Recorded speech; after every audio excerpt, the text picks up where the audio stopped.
आज की हमारी बातचीत एक बहुत ही कह सकते एक बहुत ही बुनियादी इंसानी चाहत के बारे में है। फैलने की इच्छा, विस्तार करने की इच्छा। हम सब अपने जीवन में ज्यादा चाहते हैं, है ना? चाहे वो पैसा हो, ज्ञान हो या असर हो। बिल्कुल। और इसी को समझने के लिए आज हमारे पास श्री श्री आनंद मूर्ति जी के एक प्रवचन ब्रह्मा भाव और मानव जीवन के कुछ हिस्से हैं। और ये बातचीत सिर्फ फिलॉसफी के लिए नहीं है। इसका असली मकसद ये समझना है कि विस्तार की ये जो एक ही चाह है वो हमें दो बिल्कुल अलग रास्तों पर कैसे ले जा सकती है। दो रास्ते? हाँ, एक रास्ता है टकराव और शोषण का, और दूसरा है असीम शांति और संतुष्टि का। और हम ये भी देखेंगे कि इस दूसरे रास्ते पर चलने के लिए और समाज को सही दिशा देने के लिए एक लीडर में क्या गुण होने चाहिए। अच्छा, जिन्हें इन सोर्सेज में सद्विप्र कहा गया है। बिल्कुल, ये एक बहुत ही प्रगतिशील और मैं कहूँगा उम्मीद जगाने वाली सोच है। तो चलिए इससे खोलकर समझते हैं। पहली लाइन ही बहुत दमदार है, मनुष्य व्याप्ति चाहता है। मतलब इंसान फैलना चाहता है। ये तो हमारी फितरत में है। कोई भी छोटा या सीमित नहीं रहना चाहता। बिल्कुल, और ज्यादातर लोगों के लिए ये इच्छा भौतिक दुनिया में ही जाहिर होती है। जैसा कि इन लेखों में उदाहरण भी दिया गया है कि जिसके पास 100 बीघा जमीन है वो 150 चाहता है, जो लखपति है वो करोड़पति बनने के सपने देखता है। और इसमें कुछ गलत भी नहीं है, एक तरह से तो एक स्वाभाविक इच्छा है। हाँ, आत्मरक्षा और सुख की एक स्वाभाविक इच्छा से ही आता है। लेकिन यहीं पर एक पेंच है।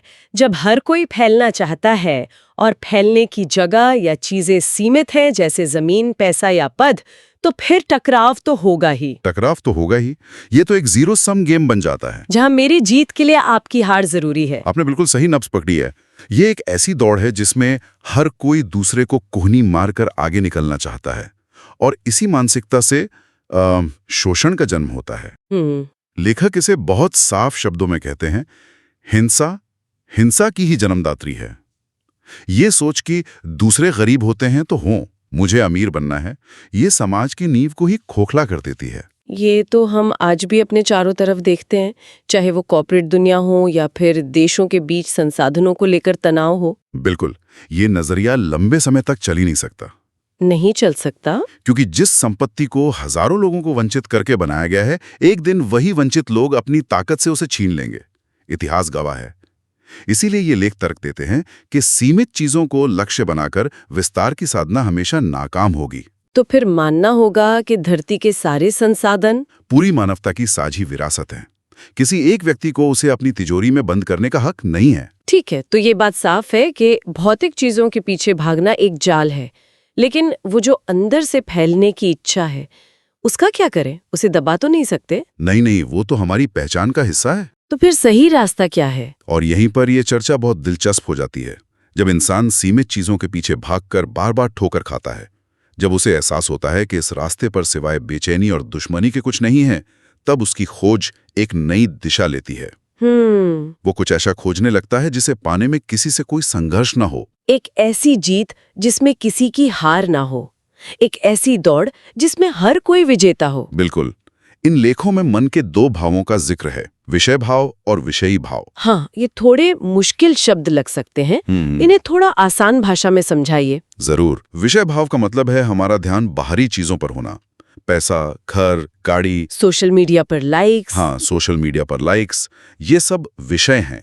और विषयी भाव का मतलब है अपना ध्यान उस चेतना पर ले जाना जो इन सब चीजों का अनुभव कर रही है। यानी वो मैं जो देख रहा है, सुन रहा है, महसूस कर रहा है। बिल्कुल। अच्छा, इसे ऐसे समझ सकते हैं कि विषय भाव मतलब स्क्रीन पर चल रही फिल्म पर ध्यान देना, और विषयी भाव मतलब ये एहसास करना कि हम वो दर्शक हैं जो फिल्म देख रहा है। क्या बेहतरीन एनालॉग है। बिल्कुल यही। विस्तार की असली इच्छा उस दर्शक को जानने की है, न कि फिल्म का कोई किरदार या कोई चीज हासिल करने की। अच्छा। जब हम अपनी इस विस्तार की इच्छा को बाहरी चीजों से हटाकर अंदर की उस असीम चेतना, उस विषय की ओर मोड़ देते हैं, तभी असली और स्थायी संतुष्टि मिलती है। तो इसका मतलब ये हुआ कि उस असीम को किसी वस्तु की तरह पाया नहीं जाता, जैसे हम कोई डिग्री पाते हैं या प्रमोशन पाते हैं। ये उससे अलग है, बहुत अलग है। और ये एक बहुत ही गहरा नुक्ता है। लेखक कहते हैं कि उसे पाया नहीं जा सकता, क्योंकि पाना मन का काम है और मन खुद सीमित है। एक सीमित चीज असीम को कैसे पकड़ सकती है? ये तो ऐसा है जैसे एक बाल्टी से पूरे समुद्र को भरने की कोशिश करना। तो फिर होता क्या है? होता यह है कि उस परम चेतना के भाव में रहते रहते, उस पर ध्यान लगाते लगाते हमारा छोटा मैं, हमारा अहंकार धीरे धीरे उसी में घुलने लगता है, विलीन होने लगता है। जैसे नदी समंदर में मिलकर समंदरी बन जाती है। बिल्कुल। इसीलिए कहा गया है कि मंजिल को पाना नहीं है, मंजिल में खो जाना है। मंजिल को पाना नहीं, मंजिल में खो जाना है। ये तो पूरी सोच को ही पलट देता है। लेकिन एक मिनट, ये सुनने में जितना अच्छा लगता है उतना ही मुश्किल भी। कहीं ये अपनी जिम्मेदारियों से भागने का एक आध्यात्मिक तरीका तो नहीं है? सही सवाल। कि दुनिया की समस्याओं को छोड़कर बस अपने अंदर खो जाओ। ये एक बहुत जरूरी सवाल है और इसका जवाब हमें इस चर्चा के अगले हिस्से में मिलता है। लेकिन उससे पहले हमें उन बाधाओं को समझना होगा जो हमें इस रास्ते पर चलने से रोकती हैं। अच्छा। असल जीवन में हम इतने सारे संकीर्ण विचारों से घिरे हैं। जाति भेद, सांप्रदायिकता, कट्टर राष्ट्रवाद, ये सब कहाँ से आते हैं? ये सब भी तो एक तरह की पहचान को फैलाने की ही कोशिश है ना? अपनी जाति को सबसे बड़ा बताना या अपने धर्म को। बिल्कुल। ये सभी संकीर्णताएं उसी सीमित सोच का नतीजा हैं। जब इंसान अपनी छोटी पहचान को ही सब कुछ मान लेता है और उसी के आधार पर दुनिया में सम्मान और ताकत चाहता है, तो ये जहरीले भाव पैदा होते हैं। ये किसी परम सत्य पर आधारित नहीं होते, इसलिए ये इंसान को स्वार्थी बनाते हैं और मुंह में अंधा कर देते हैं। और इन बाधाओं से निपटने का क्या तरीका बताया गया है? क्योंकि ये तो बहुत मजबूत दिखती हैं। यहाँ एक बहुत शक्तिशाली सूत्र दिया गया है। अपना ध्यान हमेशा मंजिल पर रखो, बाधाओं पर नहीं। मतलब अगर आप ये सोचते रहेंगे कि अरे रास्ते में इतने कांटे हैं, इतने गड्ढे हैं, तो आपका पूरा ध्यान उन्हीं कांटों और गड्ढों पर अटक जाएगा और असली मंजिल पीछे छूट जाएगी। बिल्कुल पीछे छूट जाएगी। इसका कोई उदाहरण दे सकते हैं? मान लीजिए किसी को एक शोषण मुक्त समाज बनाना है। अब इस रास्ते में भ्रष्ट नेता भी आएंगे, स्वार्थी लोग भी आएंगे, ये सब बाधाएं हैं। हाँ। अगर वो समाज सुधारक सिर्फ इन्हीं लोगों से लड़ने में अपनी सारी ऊर्जा लगा देगा और ये भूल जाएगा कि उसका असली लक्ष्य एक सुंदर समाज बनाना है, तो वो रास्ता भटक जाएगा। सही बात है। उसे लड़ना तो है, लेकिन नजर हमेशा उस सकारात्मक लक्ष्य पर रखनी है। ये तो बहुत प्रैक्टिकल सलाह है। तो इसका मतलब ये हुआ कि ये सिर्फ आंखें बंद करके ध्यान करने वाली साधना नहीं है। नहीं, बिल्कुल नहीं। इसका एक बहुत मजबूत सामाजिक पहलू भी है और शायद यहीं पर सद्विप्र का विचार आता है। ये कौन है? हाँ, अब हम उस सवाल पर आते हैं जो आपने पहले पूछा था। सद्विप्र वो लोग हैं जो सिर्फ अपनी मुक्ति की नहीं सोचते, वो दो चीजें एक साथ करते हैं। एक, वो यम नियम जैसे नैतिक सिद्धांतों पर चलते हैं। यम नियम यानी कि कुछ बुनियादी नैतिक असूल जैसे सच्चाई, अहिंसा, चोरी न करना, आत्मानुशासन। बिल्कुल। यानी जिनका चरित्र मजबूत है। और दूसरा, वो समाज में हो रहे शोषण के खिलाफ संघर्ष का नेतृत्व करते हैं। वो समाज को आगे ले जाने की जिम्मेदारी उठाते हैं। वो सिर्फ किनारे बैठकर तमाशा नहीं देखते। और ये सद्विप्र बनते कैसे हैं? क्या ये कोई जन्म से मिलने वाली उपाधि है या कोई डिग्री है? बिल्कुल नहीं। और ये इन लेखों की सबसे क्रांतिकारी बातों में से एक है। अच्छा। यहाँ साफ कहा गया है कि सिर्फ धर्म ग्रंथ पढ़ने से या संस्कृत की डिग्री लेने से या किसी ऊंचे कुल में जन्म लेने से कोई सद्विप्र नहीं बनता। तो फिर कैसे? वो व्यक्तिगत साधना और समाज के लिए किए गए संघर्ष की आग में तप कर तैयार होते हैं।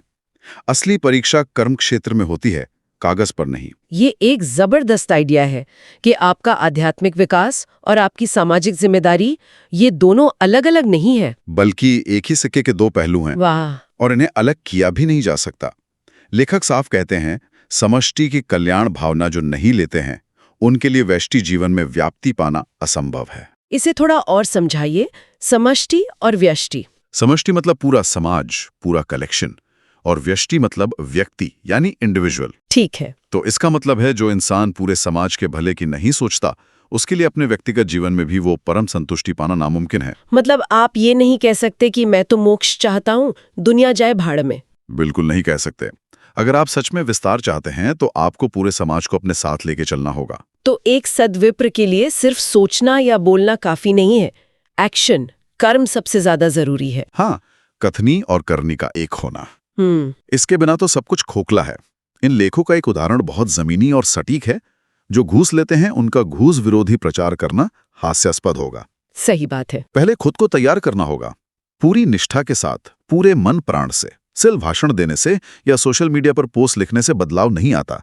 जिसमें निष्ठा होती है वही सार्थक बदलाव ला सकता है। और इस तैयारी में सिर्फ बाहरी दुनिया के शोषकों से संघर्ष नहीं है, बल्कि अपने अंदर की कमजोरियों से भी लड़ना है। बिल्कुल, अपने अंदर की बुराइयों, जिन्हें षड्रपु यानी 6 दुश्मन कहा गया है, जैसे काम, क्रोध, लोभ, मोह, अहंकार, और अष्टपाश यानी 8 बंधन, इनसे भी लगातार लड़ना है। अच्छा, तो स्रोत कह रहा है कि गुस्सा या लालच को मारना नहीं है, बल्कि पालतू बनाना है। हाँ, नियंत्रित करना है। ये तो मैंने पहली बार सुना है। आमतौर पे तो लोग इन्हें जड़ से मिटाने की बात करते हैं। हाँ, और यही इस दर्शन की खूबसूरती है। ये जीवन से भागने की बात नहीं करता। ये कहता है कि इन वृत्तियों को मारना एक तरह की आत्महत्या है। अच्छा, इन्हें मारना नहीं है, इन्हें अपना दास बनाकर रखना है, अपने नियंत्रण में रखना है। यही असली वीरता है, पौरुष है। ये तो बहुत ही अलग नजरिया है। तो इसका मतलब गुस्सा अपने आप में बुरा नहीं है? नहीं, अगर कोई अत्याचारी किसी कमजोर पर जुल्म कर रहा है तो उसे रोकने के लिए आपको अपने अंदर के क्रोध को एक अनुशासित तरीके से इस्तेमाल करना पड़ सकता है। वो कायरता नहीं, बल्कि कर्तव्य होगा। जरूरी यह है कि आप क्रोध के गुलाम न बने, क्रोध आपका गुलाम रहे, नियंत्रण हमेशा आपके हाथ में हो। वाह, तो आज हमने इंसान की विस्तार की चाह के 2 बिल्कुल अलग-अलग रास्तों को समझा।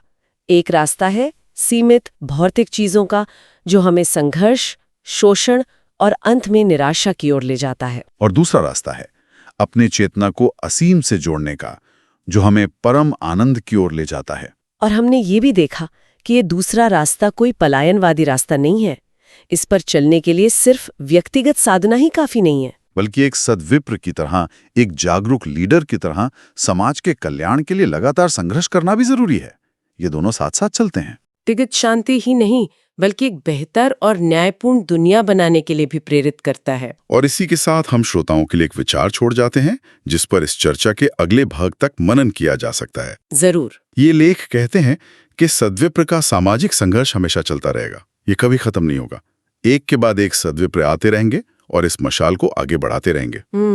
तो सवाल क्या है? तो सवाल ये उठता है कि अगर व्यक्तिगत साधना का अंतिम लक्ष्य उस परम चेतना में विलीन हो जाना है जहां कोई मैं नहीं बचता, तो फिर खुद को एक ऐसे सामूहिक संघर्ष के लिए कैसे समर्पित किया जाए जो कभी खत्म ही नहीं होगा? मतलब व्यक्तिगत मुक्ति और अनंत सामाजिक कर्तव्य के बीच ये संतुलन कैसे साधा जाता है? इस दिलचस्प सवाल पर हम अगली बार बात करें। हम सब ने कभी न कभी ये महसूस किया है, हम जीवन में ऐसी चीजों के पीछे भाग रहे होते हैं जो हमें पता है क्षणिक हैं, ये स्थायी सुख नहीं देंगी, फिर भी हम भागते हैं। तो सवाल ये है कि क्या ये सिर्फ एक मानवीय भूल है या इसके पीछे कोई गहरा मनोविज्ञान है? और शायद हम उसे समझ नहीं पा रहे हैं। आज की हमारी पड़ताल का विषय ठीक यही है। हमारे पास एक दार्शनिक लेख के कुछ अंश हैं जिसका शीर्षक है अज्ञान के 5 तय और आनंद का मार्ग।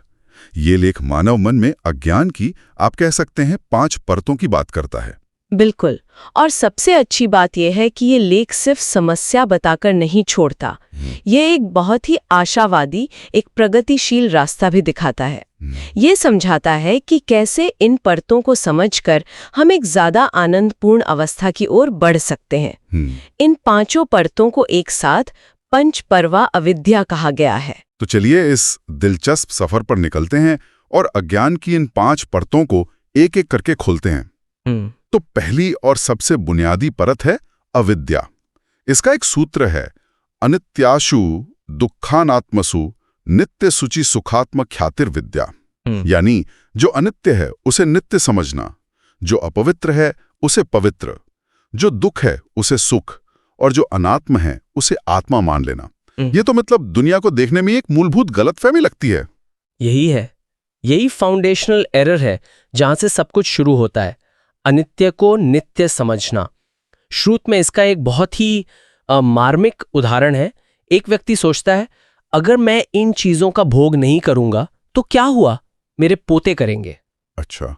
इस सोच के पीछे ये गहरा विश्वास है कि ये वंश, ये संपत्ति, ये रिश्ते स्थायी हैं, जबकि हम सब जानते हैं इस दुनिया में कुछ भी हमेशा के लिए नहीं रहता। और वो दुख को सुख समझने वाला उदाहरण तो और भी ज्यादा चौंकाने वाला है।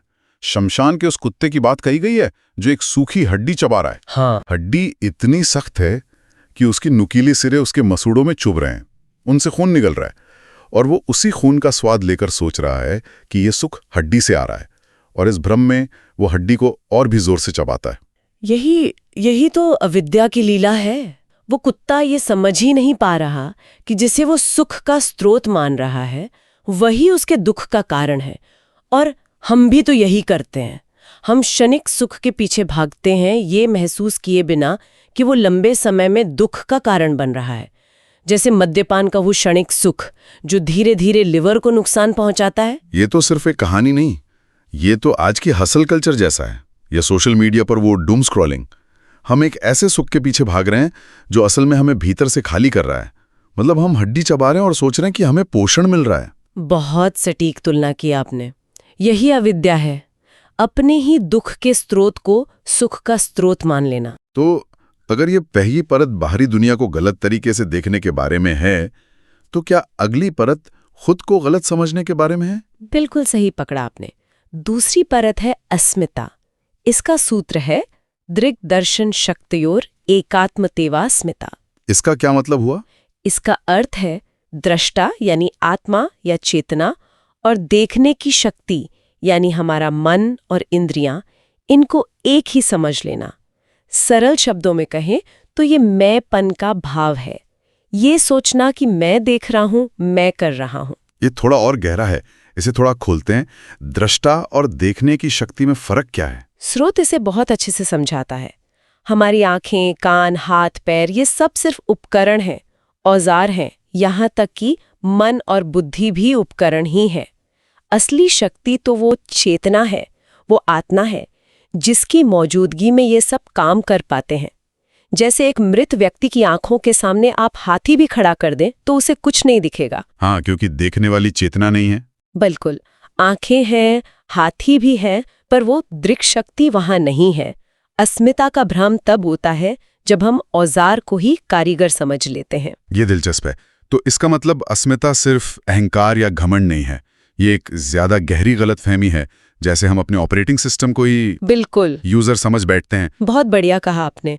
मतलब एक बहुत विनम्र इंसान जिसमें जरा भी घमंड ना हो, वो भी अस्मिता के भ्रम में हो सकता है। अच्छा। हाँ, बिल्कुल हो सकता है, क्योंकि विनम्रता भी मैं का ही एक रूप हो सकती है। मैं विनम्र हूं। जब तक कर्ता होने का भाव है कि मैं ये काम कर रहा हूं, तब तक अस्मिता है। ठीक है, ये स्पष्ट हुआ। तो पहले हमने दुनिया को गलत समझा यानी अविद्या, फिर हमने खुद को गलत समझा यानी अस्मिता। इसका स्वाभाविक परिणाम क्या होता है? इसका परिणाम होता है पसंद और नापसंद का एक अंतहीन चक्र। और यहीं पर अगली दो परतें आती हैं, राग और द्वेष। राग का सूत्र है सुखानुशायी रागः, यानी सुख की अनुभूति के पीछे दौड़ना। मतलब हम सोचते हैं कि अमुक चीज खाने से या अमुक जगह घूमने से सुख मिलेगा, और हम उस अनुभव से चिपक जाना चाहते हैं, उसे बार बार दोहराना चाहते हैं। हाँ, और द्वेष इसका ठीक उल्टा है। दुखानुशाही द्वेषः, दुख की अनुभूति से दूर भागना। जिस चीज से हमें लगता है कि क्लेश होगा, हम उससे नफरत करने लगते हैं, उससे दूर भागते हैं। हमारा पूरा जीवन इसी राग द्वेष के झूले में झूलता रहता है। स्रोत में कहा गया है कि दुनिया के ज्यादातर युद्ध और संघर्ष इसी राग और द्वेष का परिणाम है। जैसे महाभारत का एक कारण धृतराष्ट्र का दुर्योधन के प्रति राग और पांडवों के प्रति द्वेष था। लेकिन आज के जमाने में ये कैसे काम करता है?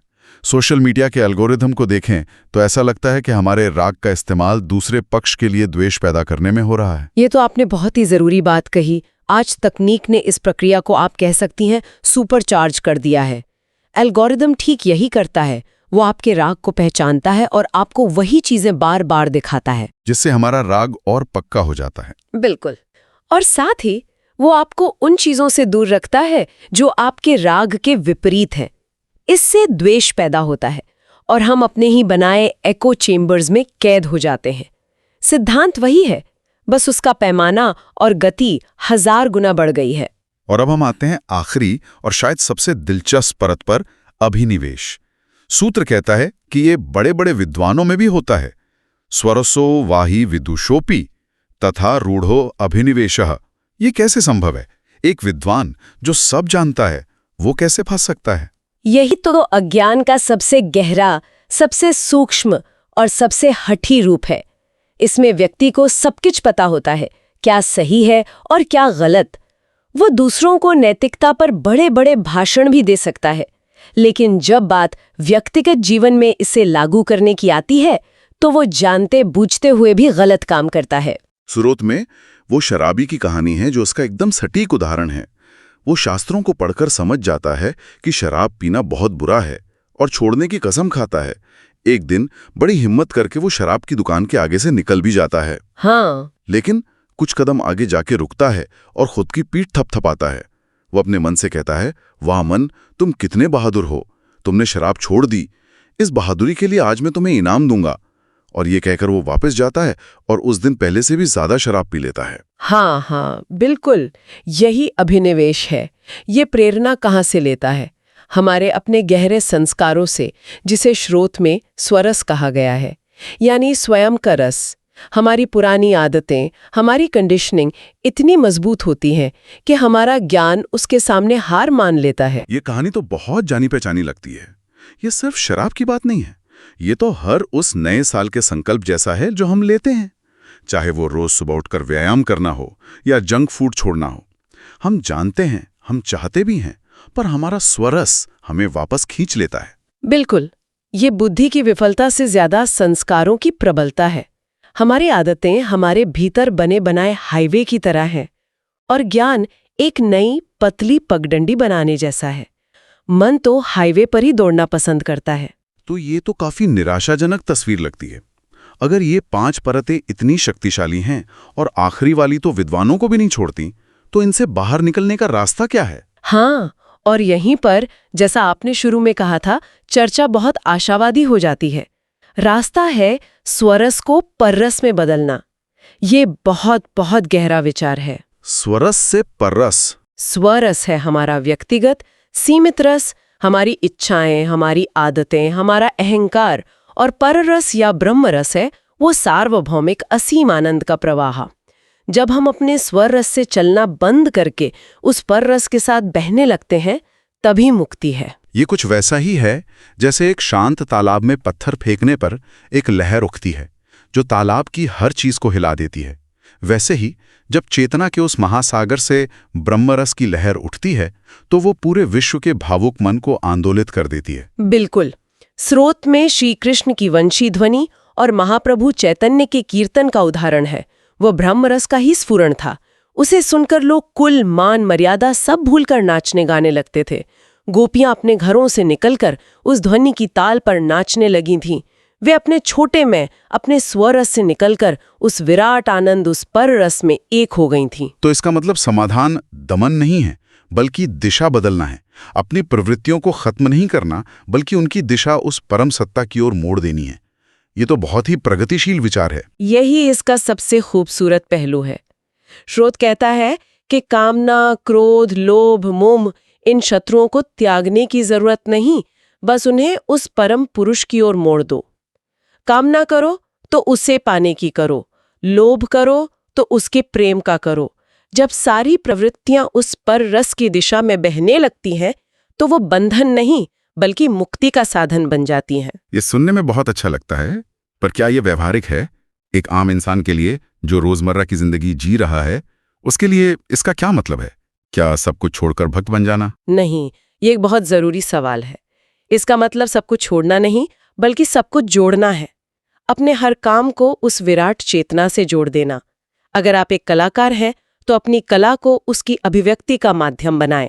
अगर आप वैज्ञानिक हैं तो सृष्टि के रहस्यों को उसकी महिमा के रूप में देखें। और अगर आप माता पिता हैं तो बच्चे में उसी विराट का अंश देखें। बिल्कुल, ये दृष्टिकोण में बदलाव है, क्रिया में नहीं।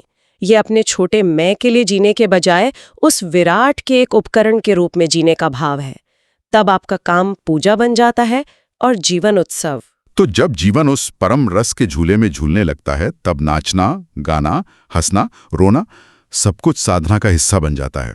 उसे लोग शायद पागल कहें, पर वो अस्वाभाविक नहीं है। वो तो उस परम प्रवाह के साथ एक होने की स्वाभाविक अभिव्यक्ति है।